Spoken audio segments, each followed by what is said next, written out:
Hanya Engkau ya Tuhan Yesus jawaban dalam hidup kami. Hanya Engkaulah jawaban pasti dalam kehidupan kami. Karena kami tahu ya Tuhan, Engkau selalu menolong kami. Engkau selalu peduli orang-orang yang mengasihi Engkau. Engkau selalu memperhatikan setiap anak-Mu yang sungguh-sungguh mencari Engkau ya Tuhan.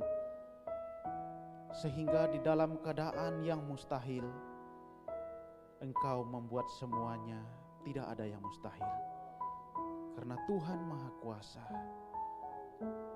Dan kami percaya ya Tuhan, apa yang kami alami dalam hidup ini adalah bagian dari rancangan-Mu ya Tuhan. Agar kami semakin hari semakin dewasa, semakin hari semakin mengandalkan Engkau dalam kehidupan ini. Dan semakin hari semakin melihat kuasa Tuhan sempurna dalam kehidupan kami. Terima kasih ya Tuhan. Ampuni kami bila selama ini kami mulai lalai, kami mulai tidak taat, kami mulai meninggalkan Engkau Tuhan. Kami mulai meragukan kuasa-Mu di dunia ini. Ampuni akan kesalahan kami itu. Mari Engkau berbicara kepada setiap hati kami. Pada setiap hati kami ya Tuhan Yesus, baik kami yang dalam gereja ini, para pelayan di tempat ini, bahkan semua jemaat Tuhan, orang percaya yang menyaksikan pemberitaan firman ini Tuhan Yesus. Biarlah itu bisa meneguhkan, menguatkan, dan semakin kami bisa mengandalkan Engkau dalam kehidupan ini. Berbicaralah Bapa di surga. Kami siap untuk mendengar kebenaran firman-Mu. Urapi hamba-Mu, urapi firman-Mu, urapi semua kami. Dan kami percaya ketika pemberitaan firman Tuhan, kami dapat memokuskan pikiran kami, dapat memokuskan iman kami, agar kebenaran yang disampaikan itu dapat tersimpan dalam hati kami, dan kami praktekkan dalam kehidupan ini, sehingga Tuhan dipermuliakan. Setiap kuasa kegelapan, iblis yang mau mencuri, mengambil pemberitaan firman Tuhan dalam bentuk apapun, dari tempat ini Tuhan, dari gereja ini kami berdoa, di dalam nama Yesus, menghancurkan kuasa itu, dan biarlah kuasa Roh Kudus yang akan menguasai hati dan pikiran kami, menguasai pemberitaan firman Tuhan pada pagi hari ini. Kami siap untuk menerima kebenaran-Mu ya Bapa di surga, dalam nama Tuhan Yesus Kristus. Haleluya. Amin. Silakan duduk. Terima kasih buat teman-teman yang melayani pekerjaan pada pagi hari ini. Puji Tuhan. Shalom. Salam sejahtera buat kita yang ada pada pagi hari ini. Tema gereja kita bulan ini adalah berbicara tentang kesatuan iman. Minggu pertama, minggu kedua sudah disampaikan terkait dengan tema ini. Dan tema ini sesuai atau terambil dari kitab Efesus pasal 4 ayat yang ke-13. Secara langsung saya akan bacakan buat kita. Demikian bunyi firman Tuhan. Efesus pasal 4 ayat yang ke-13. Demikian bunyi firman Tuhan. Sampai kita semua telah mencapai kesatuan iman dan pengetahuan yang benar tentang anak Allah, kedewasaan penuh dan tingkat pertumbuhan yang sesuai dengan kepenuhan Kristus. Orang yang berbahagia adalah orang yang mendengar dan melakukan kebenaran firman Tuhan dalam hidup ini. Bapak Ibu dikasih oleh Tuhan, kitab Efesus ini merupakan adalah tulisan yang ditulis oleh Paulus kepada jemaat yang ada di sana. Nah, bila kita memperhatikan dari pembacaan kebenaran firman Tuhan ini, bila kita memperhatikan dari tulisan ini, Paulus sudah menegaskan, Paulus sudah menekankan bahwa kesatuan iman itu sangat penting. Sangat penting, harus dilakukan oleh jemaat Tuhan, oleh orang percaya kala itu, oleh semua anak-anak Tuhan. Kenapa? Persatuan iman itu sangat penting. Bapak Ibu dikasih oleh Tuhan, jemaat Tuhan yang ada, yang menyaksikan pemberitaan firman Tuhan ini. Kenapa kesatuan iman itu sangat penting dalam kehidupan ini? Ternyata Bapak Ibu dikasih oleh Tuhan, dari pembacaan ini saya akan membagikan buat kita ada beberapa poin. Yaitu tujuan yang pertama, kesatuan iman bagi orang percaya adalah, kita perhatikan di sana di layar Bapak Ibu saksikan, untuk memiliki pengetahuan yang benar tentang Allah.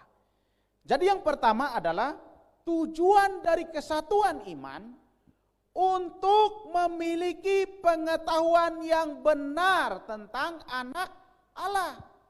Dengan kata lain, kesatuan iman inilah yang bisa membuat seseorang, yang bisa membuat jemaat Efesus yang ditulis oleh Paulus ini, supaya apa? Mereka memiliki pengetahuan yang benar tentang anak Allah.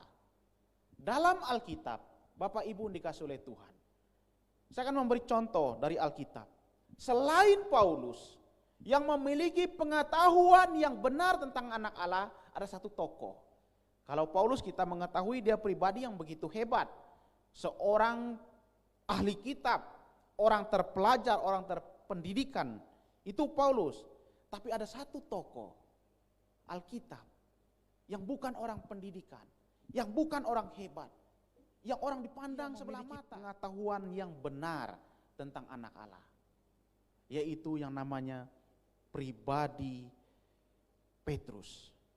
Petrus adalah salah satu murid yang memiliki pengetahuan yang benar. Sebelumnya Petrus juga adalah dari sekian orang yang tidak memiliki pengetahuan yang benar tentang anak Allah. Namun Bapak Ibu dikasih oleh Tuhan, jemaat Tuhan yang dikasih oleh Tuhan, ketika Petrus bersama murid-murid yang lain bersatu iman atau ada kesatuan iman, berdoa dan belajar firman Tuhan, menanti janji Tuhan, ketika memiliki kesatuan iman, apa yang terjadi? Terjadilah perubahan yang begitu besar, terjadilah perubahan yang begitu hebat dalam diri Petrus. Dari seorang penyangkal Tuhan, ketika Yesus masih hidup kita sudah mendengar cerita ini, bagaimana karakter Petrus. Dia seorang yang menyangkal Tuhan. 3 kali dia menyangkal Tuhan. Sebelum ayam berkokok, engkau menyangkal aku 3 kali, kan begitu kan Yesus katakan. Itu Petrus, karakter yang keras. Kenapa? Karena dia begitulah pribadinya.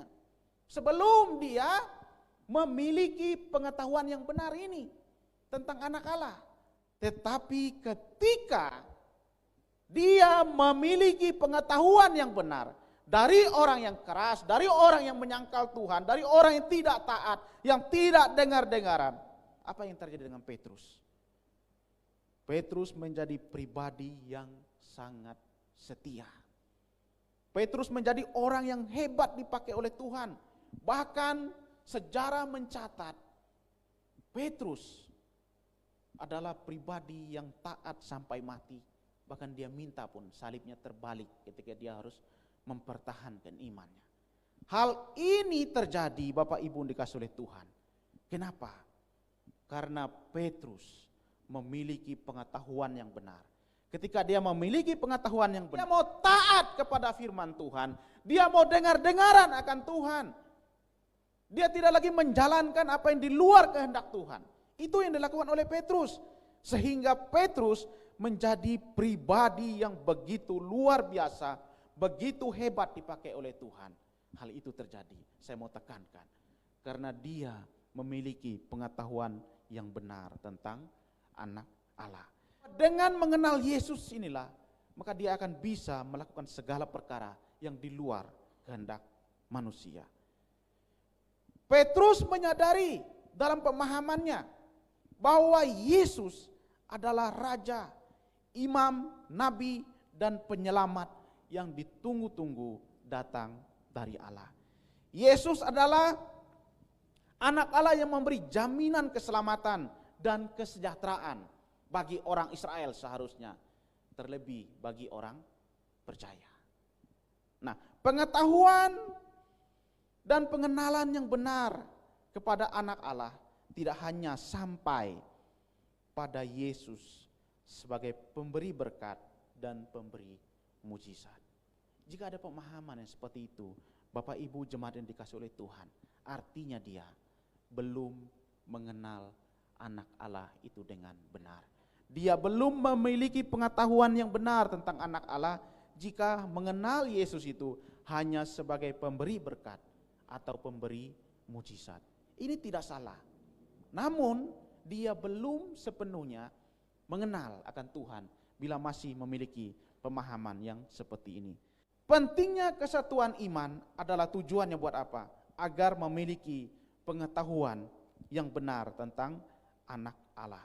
Kemudian yang kedua, tujuan dari kesatuan iman bagi orang percaya, yaitu yang kedua, untuk dewasa rohani.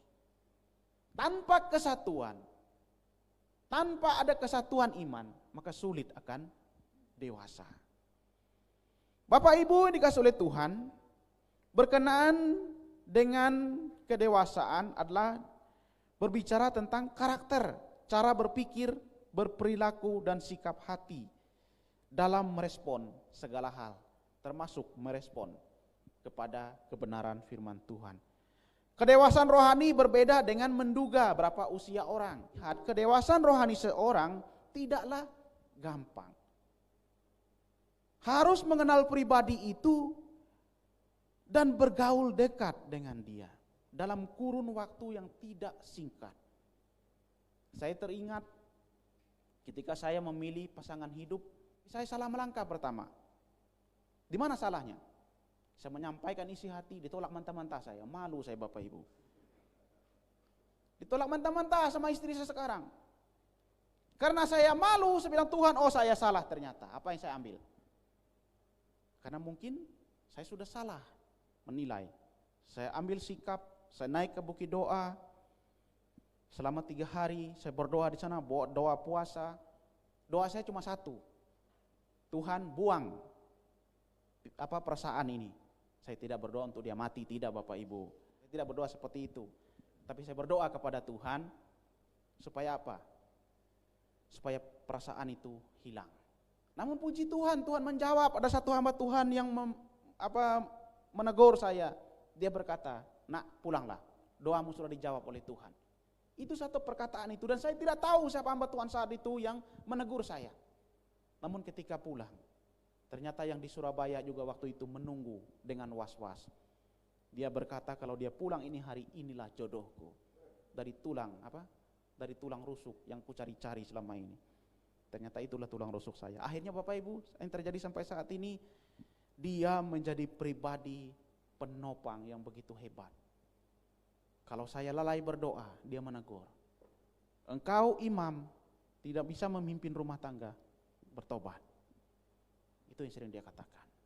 Membawa kami untuk takut akan Tuhan. Tuhan menghendaki setiap orang percaya harus mencapai kedewasaan yang penuh. Nah, untuk bisa melihat orang dewasa rohani, bukan lagi sebagai anak-anak, dapat kita lihat dalam ayat yang ke-14. Saya akan bacakan buat kita, demikian bunyi firman Tuhan. Kitab Efesus pasal 4 ayat 14. Sehingga kita bukan lagi anak-anak yang diombang-ambingkan oleh rupa-rupa angin pengajaran, oleh permainan palsu manusia dalam kelicikan yang menyesatkan. Jadi untuk melihat orang yang sudah dewasa rohaninya adalah orang yang tidak gampang lagi terombang-ambing oleh rupa-rupa angin pengajaran. Dengan kata lain, dia berpegang teguh kepada firman Tuhan. Dia berpegang teguh kepada apa yang tercatat dalam Alkitab. Makanya sering ditekankan oleh hamba-hamba Tuhan, supaya hidup ini berkenan kepada Tuhan, melangkahlah sesuai dengan kebenaran firman Tuhan. Rajinlah membaca Alkitab. Banyak sekali contoh di sana untuk menjalani kehidupan ini. Gaulan yang buruk bisa merusak kebiasaan yang baik. Ini sederhana, namun inilah contoh dalam Alkitab bagaimana mengatur kehidupan ini. Artinya ukuran itu ada. Ukurannya di mana? Ya contohnya, kalau ada sesuatu hal yang dilarang oleh kebenaran firman Tuhan, jelas. Apa misalnya? Berzina. Itu sudah jelas tidak boleh. Alkitab mengajarkan apa orang percaya? Mereka harus melihat hanya kepada Yesus. Kalau yang sudah menikah, sudah berkeluarga, ingatlah kepada pasangannya. Makanya ketika mulai kacau ini pikiran, langsung ingat pasangannya. Biar badannya sudah kayak apapun bentuknya, ingatlah kepada dia, karena itulah yang Tuhan tempatkan supaya apa? Tidak berdosa. Karena dosa itulah yang membuat seseorang tidak bisa dewasa rohani, sehingga gampang diombang-ambingkan oleh rupa-rupa angin pengajaran. Nah, di sana dikatakan lagi, orang yang dewasa dia juga adalah orang yang tidak gampang dipermainkan permainan palsu manusia dan kelicikan yang menyesatkan. Jadi caranya bagaimana? Ya kembali kepada Alkitab. Dasari hidup ini dengan kebenaran firman Tuhan. Tuhan menempatkan orang percaya di dunia ini bukan untuk mengikuti caranya dunia. Namun Tuhan menempatkan orang percaya di dunia ini supaya apa? Menjadi terang, menjadi berkat seperti yang Yesus mau. Orang dewasa rohani adalah orang yang mencintai firman Tuhan. Orang yang dewasa rohani adalah orang yang hatinya terus-menerus merasa lapar dan haus terhadap firman Tuhan. Segala pikiran, tindakan terarah kepada firman Tuhan yang direnungkan dengan sungguh-sungguh. Dewasa rohani terlihat dari perilaku yang tidak akan mudah tersinggung, tidak mudah marah, tidak mudah emosi, tidak enak hati bila ditegur oleh firman Tuhan.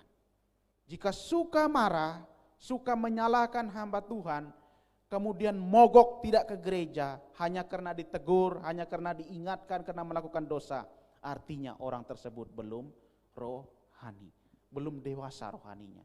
Orang dewasa rohani adalah orang yang tidak lagi seperti anak-anak. Di rumah, anak saya kalau berdoa, dia berdoa seperti baca cerita, sambil buka mata, di sebelah kanan kiri dia berdoa. Anak kelas 4 SD, dia selalu berdoa, Tuhan angkat corona ini.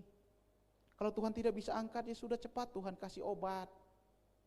Kalau obat belum ada, ya kasih kuat saja badan Tuhan. Saya sudah capek di rumah, saya sudah ingin sekolah. Kasihan mendengar doanya. Tapi itulah yang dia sampaikan, anak-anak rohani. Dia bilang, Tuhan berkati itu yang sakit, yang kena corona, Tuhan jamah, Tuhan sembuhkan.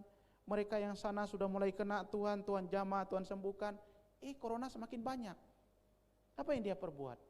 Kenapa begini? Apakah Tuhan tidak ada? Namun dia berkata apa? Saya tahu Tuhan punya rencana. Itu seorang anak kelas 4 SD. Artinya saya harus lebih lagi untuk berdoa kepada Tuhan. Jadi hal ini menjadi pelajaran bahwa orang dewasa rohani tidak gampang diombang-ambing oleh apapun, tetapi berubah hidup seturut dengan firman Tuhan. Hal dewasa rohani akan terlihat dalam hidupnya, akan terlihat apa yang dia perbuat, yaitu dia bisa menguatkan, bisa menolong, bisa berbagi, dan bisa memperhatikan satu dengan yang lainnya. Jadilah pribadi yang bisa menguatkan, jadilah pribadi yang bisa meneguhkan, yang bisa menghibur, yang bisa membuat orang tertawa, daripada membuat orang stres. Sudah stres kena corona, lihat muka kita tambah stres. Itu tidak boleh. Artinya dia belum dewasa secara rohani. Tapi orang dewasa rohani adalah orang yang bisa menguatkan, bisa meneguhkan di situasi seperti saat ini. Kerjakanlah apa yang bisa dikerjakan untuk membantu orang lain. Kuatkanlah orang lain di tengah situasi seperti ini. Membantulah mereka di tengah situasi yang sulit ini. Ya kalau tidak bisa melakukan misalnya hal-hal yang seperti itu, ya mungkin kita juga bisa melakukan hal-hal yang menghibur, yang bisa membuat orang tertawa. Saya suka dengan saudara saya David ini, luar biasa dia. Mengisi waktu di tengah-tengah seperti ini, ini harus kita contohi. Saya kapan-kapan mau ngajak papi juga main TikTok. Ya, Bapak Ibu tertawa kan? Luar biasa, isilah dengan kegiatan-kegiatan seperti itu yang menghibur. TikTok saya tidak tahu bagaimana gayanya, mantap memang, luar biasa. Lihat itu terhibur, tertawa. Dan kembali kepada kebenaran firman Tuhan, ketika bisa tertawa, itu juga akan membuat imun kita menjadi kuat. Imun kita bisa menjadi lebih kuat dari semula. Karena hati yang gembira adalah obat yang manjur. Kalau muka murung, stres, ketahuan tidak dewasa dia ini. Tapi kalau dia tersenyum, dia menunjukkan, apalagi dia sebagai anak Tuhan, begitu luar biasa. Ya toh? Mungkin kalau Bapak Ibu dalam rumah terus ikuti himbauan pemerintah, rasanya sudah tidak tahan lagi, ya ambillah kesibukan-kesibukan yang bisa mengisi itu semua. Seperti saudara kita David ini, dia bisa main TikTok, mantap gayanya. Saya di rumah apa yang saya perbuat ketika saya stres? Misalnya agak stres dan segala macam. Sekarang ya sudah, saya pelihara bebek saja. Saya pelihara bebek, saya masuk dalam kandang bebek saja, ngomong satu-satu, "Bek, kau jaga ini." Yang lihat istri saya ketawa, Mas bilang puji Tuhan, dia sudah tersenyum. Masuk cerita dengan ayam, saya lihat ayam tajimu sudah panjang, kapan-kapan diadu begitu kan. Supaya apa? Hilang itu, tapi jangan dipasang adunya. Itu judi namanya. Judi itu adalah dosa. Lakukanlah hal-hal yang bisa membuat orang berbahagia. Artinya adalah itulah karakter orang yang dewasa rohani. Bapak Ibu jemaat yang dikasihi oleh Tuhan. Poin yang kedua adalah untuk bisa dewasa rohani haruslah dengan adanya kesatuan iman. Dan orang itu akan dewasa rohani. Yang ketiga, yang terakhir, tujuan dari kesatuan iman bagi orang percaya. Yang ketiga, untuk bertumbuh sesuai dengan kepenuhan Kristus. Bukan dilihat dari lamanya hidup di dunia ini. Bukan juga diukur dari banyaknya jabatan rohani dalam dia melayani pekerjaan Tuhan atau aktivitas dalam gereja.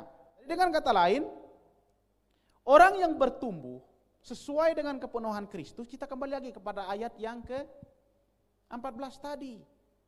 Orang yang tidak gampang terombang-ambing oleh rupa-rupa angin pengajaran. Orang yang tidak gampang ditipu muslihat iblis. Pertumbuhannya itu sesuai dengan kebenaran firman Tuhan.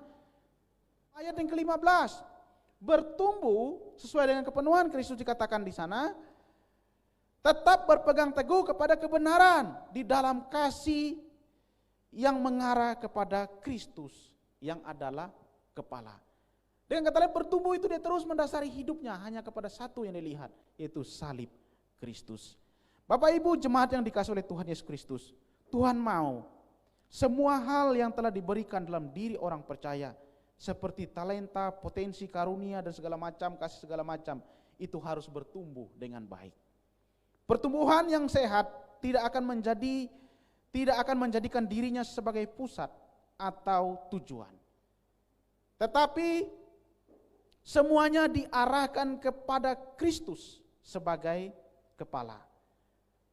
Pertumbuhan yang bersumber hanya kepada Kristus melalui kebenaran bimbingan hamba-hamba Tuhan, melalui lembaga gereja, itu adalah sarana yang dipakai untuk bisa bertumbuh sesuai dengan kepenuhan Kristus. Kebenarannya adalah berasal dari Kristus dan melakukan firman Tuhan. Berpegang teguh kepada kebenaran, melekat pada tubuh Kristus, hidup di dalam kasih dan pekerjaan yang baik.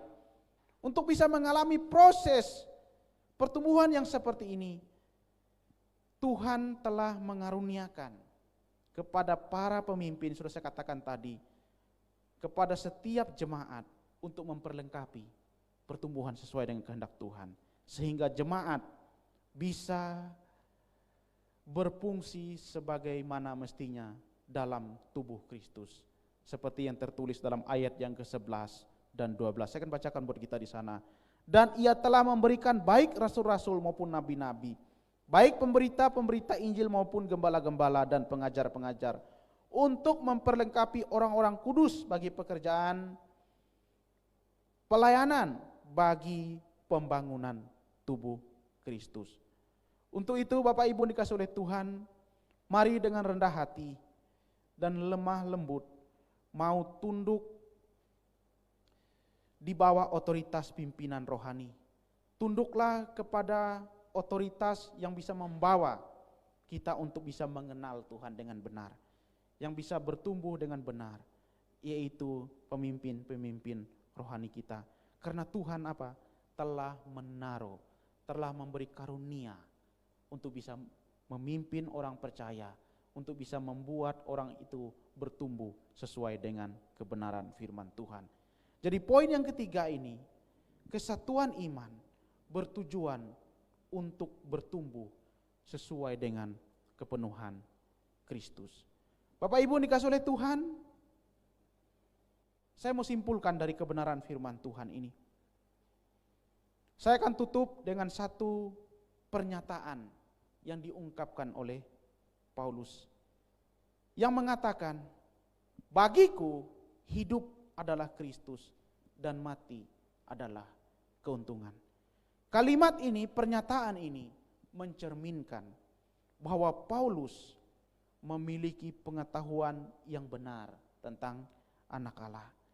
Bahwa Paulus, dia adalah pribadi yang sudah dewasa rohaninya. Dan bahwa Paulus, dia sudah bertumbuh sesuai dengan kebenaran, sesuai dengan kepenuhan Kristus.